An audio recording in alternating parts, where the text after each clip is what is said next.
I want you to pay extra attention to how Lieutenant Cutler fits in with this family. Chapter 15, Something He Shouldn't Have Done. For several weeks, the rain was on and off and on and off, and Bruno and Schmuel did not see as much of each other as they would have liked. When they did meet, Bruno found that he was starting to worry about his friend because he seemed to be getting even thinner by the day, and his face was growing more and more gray.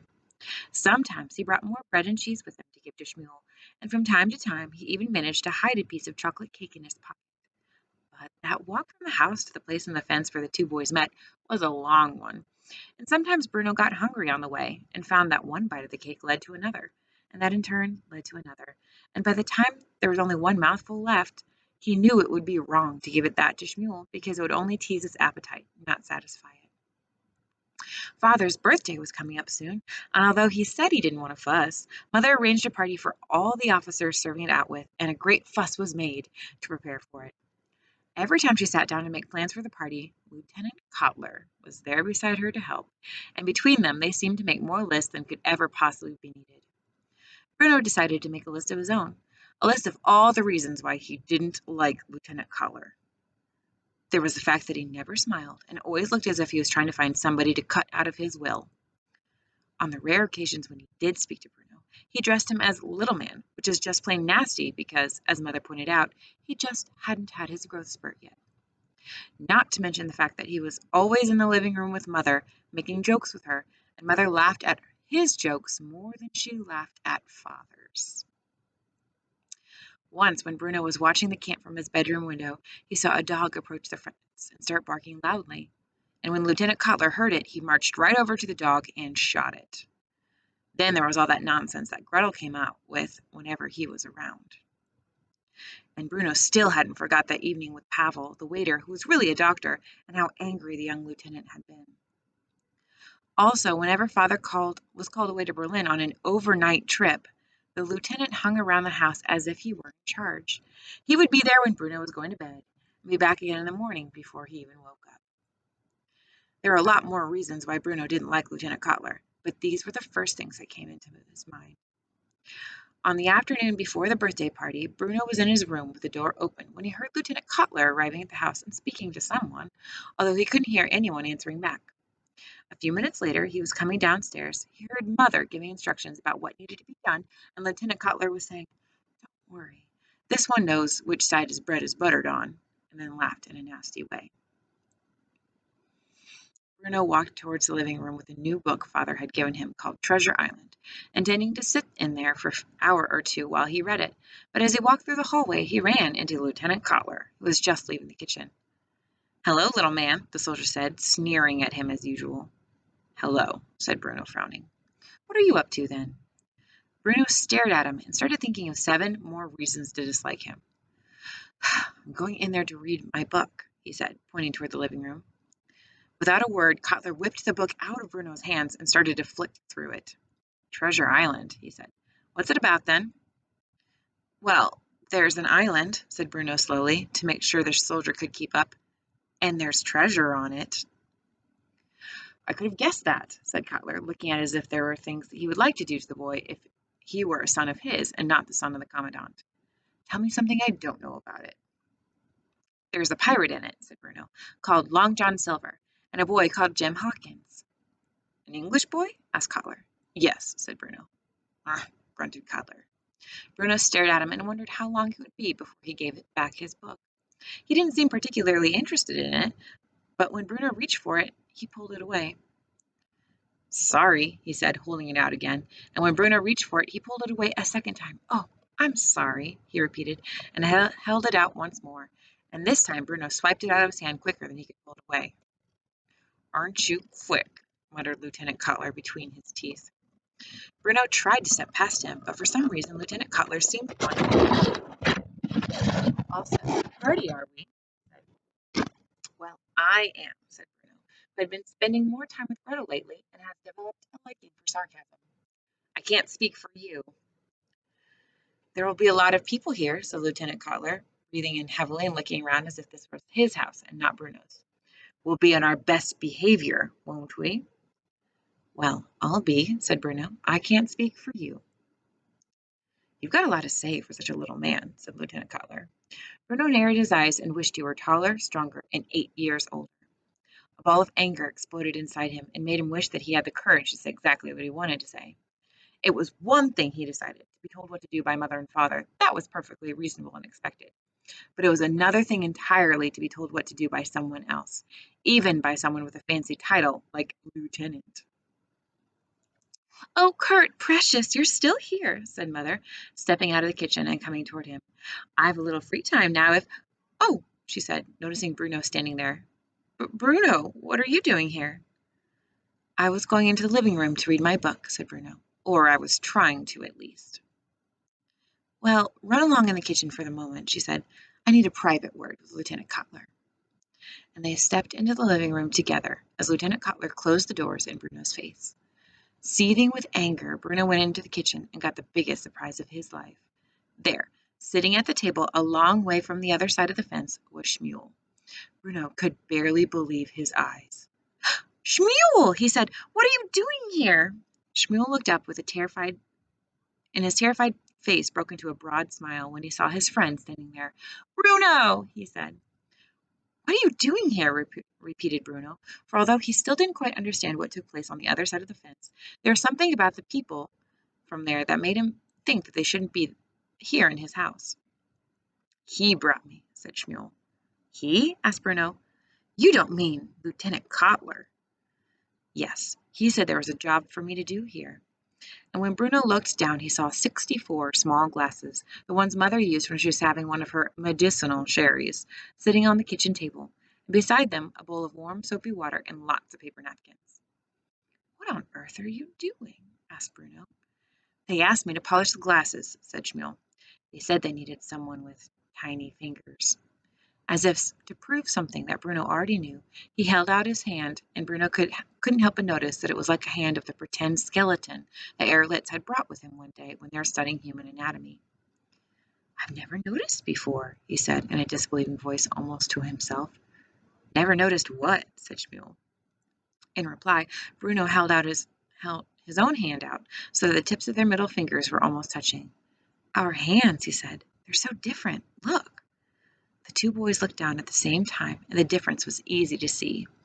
Although Bruno was small for his age, and certainly not fat, his hand appeared healthy and full of life. The veins weren't visible through the skin, and the fingers were more than just drying twigs. Shmuel's hand, however, told a very different story. "How did it get like that?" he asked. "I don't know," said Shmuel. "It used to look more like yours. I didn't notice. It changed. Everyone on my side of the fence looked like this now." Bruno frowned. He thought about the people in their striped pajamas and wondered what was going on at Outwith, and whether it wasn't a very bad idea if people were to look so unhealthy. None of it made any sense to him. Not wanting to look at Shmuel's hand any longer, Bruno turned around and opened the refrigerator, rooting around inside for something to eat. There was a stuffed chicken left over from lunchtime, and Bruno's eyes sparkled in delight, for there were very few things in life that he enjoyed more than cold chicken with sage and onion stuffing. He took a knife from the drawer and cut himself a few healthy slices and coated them with the stuffing before turning back to his friend. "I'm very glad you're here," he said, speaking with his mouth full. "If only you didn't have to polish the glasses, I could show you my room."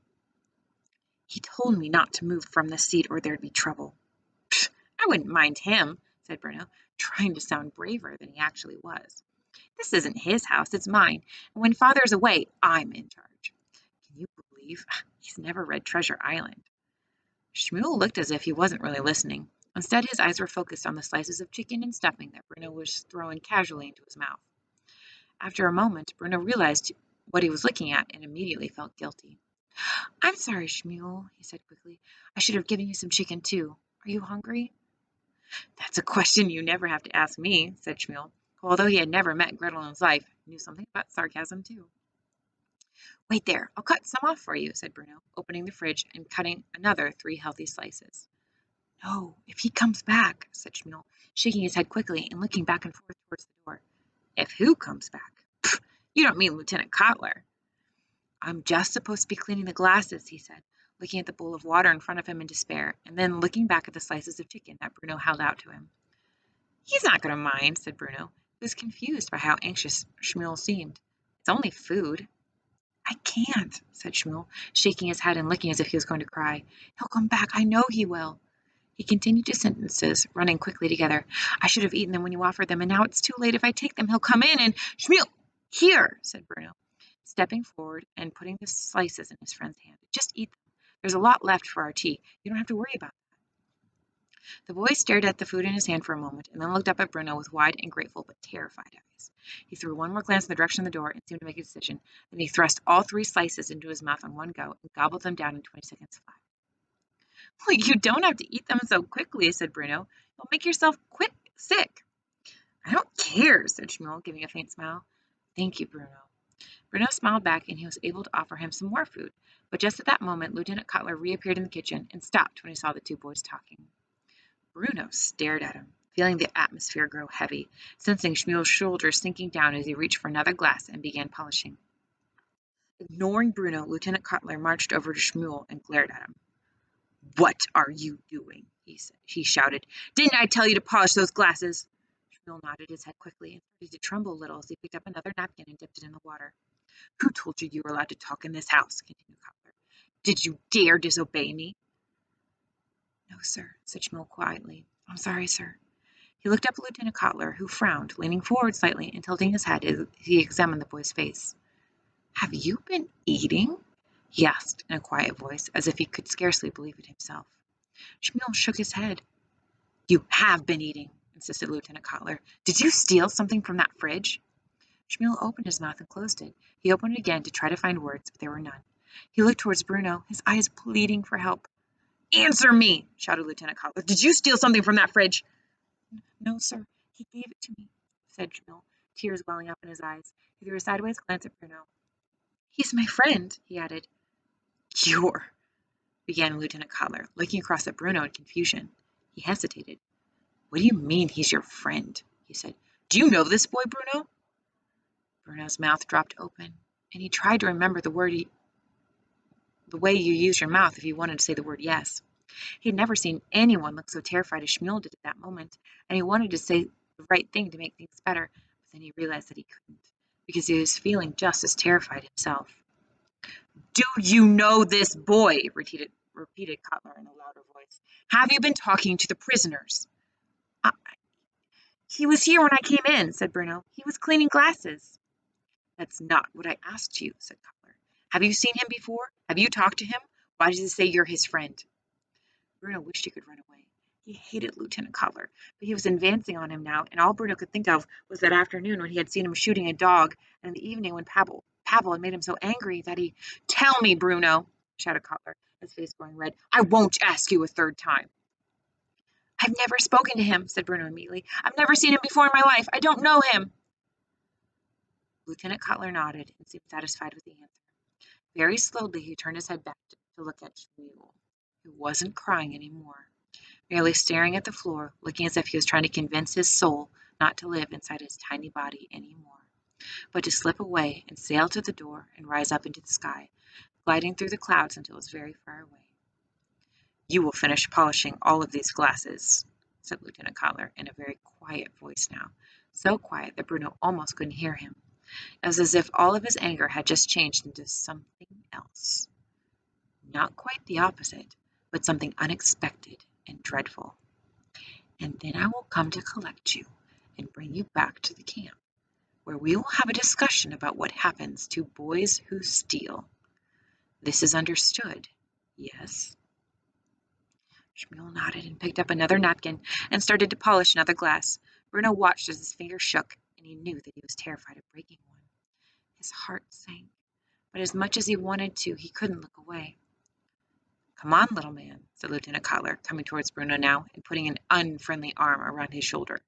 You go to the living room and read your book, and leave this little to finish his work. He used the same word he had used to Pavel when he had sent him to find a tire. Bruno nodded and turned round and left the kitchen without looking back. His stomach churned inside him, and he thought of the moment he made a mistake. He had never felt so ashamed of his life. He had never imagined that he could behave so cruelly. He wondered how a boy who thought he was a good person really could act in such a cowardly way towards a friend. He sat in the living room for several hours, but couldn't concentrate on his book and didn't dare go back to the kitchen until later this evening, when Lieutenant Cutler had already come back and collected Schmuel and taken him away again. Every afternoon that followed, Bruno returned to the place in the fence where they met, but Schmuel was never there. After almost a week, he was convinced that he had done something so terrible that he would never be forgiven. But on the seventh day, he was delighted to see that Schmuel was waiting for him, sitting cross-legged on the ground as usual, staring at the dust beneath him. "Schmuel," he said, running towards him and sitting down, almost crying with relief and regret. "I'm so sorry, Schmuel. I don't know why I did it. Say you'll forgive me." "It's all right," said Schmuel, looking up at him now. There was a lot of bruising on his face, and Bruno grimaced, and for a moment he forgot about his apology. "What happened to you?" he asked, and then didn't wait for an answer. "Was it your bicycle? Because that happened to me back in Berlin a couple of years ago. I fell off when I was going too fast. It was black and blue for weeks." "Does it hurt?" "I don't feel it anymore," said Schmuel. "It looks like it hurts." "I don't feel anything anymore," said Schmuel. "Well, I'm sorry about last week," said Bruno. "I hate that Lieutenant Cutler. He thinks he's in charge, but he isn't." He hesitated for a moment, not wanting to get sidetracked. He felt that he should say it one last time and really mean it. "I'm very sorry, Schmuel," he said in a clear voice. "I can't believe I didn't tell him the truth. I've never let a friend down like that before, Schmuel. I'm ashamed of myself." And when he said that, Schmuel smiled and nodded, and Bruno knew that he was forgiven. And then Schmuel did something that he had never done before. He lifted the bottom of the fence up like he did whenever Bruno brought him food. But this time he reached his hand out and held it there, waiting until Bruno did the same. And then the two boys shook hands and smiled at each other. It was the first time they had ever touched.